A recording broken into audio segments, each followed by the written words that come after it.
நீங்க 100% அக்கறையோட தான் கொடுத்து அமைச்சிருப்பீங்கன்னு எனக்கு தெரியும். ஆனா இங்க இருக்கிறவங்கள நான் எப்பவுமே வெறுக்கல, அவங்கள ஒதுக்கவும் இல்ல. எனக்கு எப்பவும் அவங்க மேல எந்த வருத்தமும் வராது.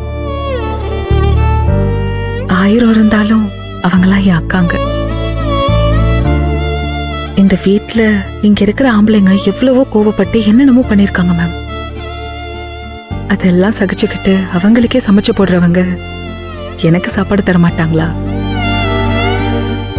என்ன நல்லா பாத்துப்பாங்க மேம். சாரி, நீங்க தப்பா எடுத்துக்காதீங்க. சாரி எல்லாம் வேண்டாம் ஜென்னி. ஈஸ்வரி உங்ககிட்ட பேசுனது நீங்க என்கிட்ட சொன்னீங்க. அதை கேட்டதுக்கு அப்புறமா எனக்கு ரொம்ப கஷ்டமா போச்சு. பத்தாததுக்கு நான் தான் இந்த பிரச்சனைய காம்ப்ளிகேட் பண்ணிட்டேனோ அப்படிங்கிற கில்ட் ஒரு பக்கம் வேற. எங்க நீங்க கோவத்துல சாப்பிடாம போயிடுவீங்களோ அப்படிங்கிறதுக்காக தான் கொடுத்து விட்டேன், வேற எதுவும் இல்லை. உங்களுக்கே தெரியும் எனக்கு கூட பிறந்தவங்க யாரும் இல்லைன்னு. நான் உங்களை என் கூட பிறந்த சிஸ்டராக தான் பார்க்குறேன். அது எனக்கு தெரியும் மேம். நிஜமா நானும் உங்களை ஒரு கலெக்டரா மட்டும் நினைச்சு பழகல. எனக்கு நீங்களும் ஒரு சிஸ்டர் தான் மேம். மேடம்னு சொன்னீங்கன்னா அதை எப்படி மெயின்டைன் பண்ணுவீங்க? நான் எப்பவுமே சொல்லுவேன்ல, என்னை மதின்னு கூப்பிடுங்கன்னு. ப்ளீஸ் கால் மீ மதி. நானும் ஒவ்வொரு வாட்டியும் அப்படி கூப்பிடணும்னு தான் நினைக்கிறேன். ஆனா இது அப்படியே வந்துருது. சரி, இனிமேல் மேமன் கூப்பிடல. மதி ஓகேவா? ஓகே ஓகே ஜனனி, நீங்க இதை பத்தி யோசிக்காம சாப்பிட்டு தூங்குங்க. என்ன வேணாலும் I'm just a call away.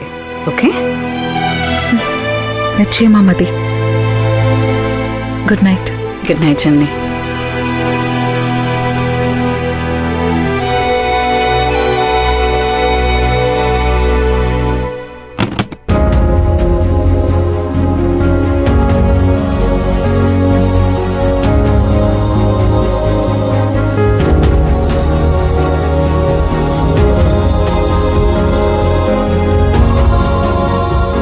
உட்காருப்பா, உட்காரு. என்னது இங்க அழுகக்கூடாதியா? இங்க சாப்பிடும்போது அழுக பிள்ளைக்கு ஆகாது. நீ அழுகா சொல்றது கீழே அழுகக்கூடாது ஜனனி, அழுகக்கூடாதியா, அழுகக்கூடாது ஜனனி. இங்க எங்க அழுகக்கூடாது, அழுகாதீங்க. சின்ன பிள்ளையா மாதிரி உட்காரு. நீ அக்கா, என்ன நீங்களாவது புரிஞ்சுக்கோங்க அக்கா. உங்களை குறை சொல்லணுங்கிறதுல என் நோக்கம் இல்ல.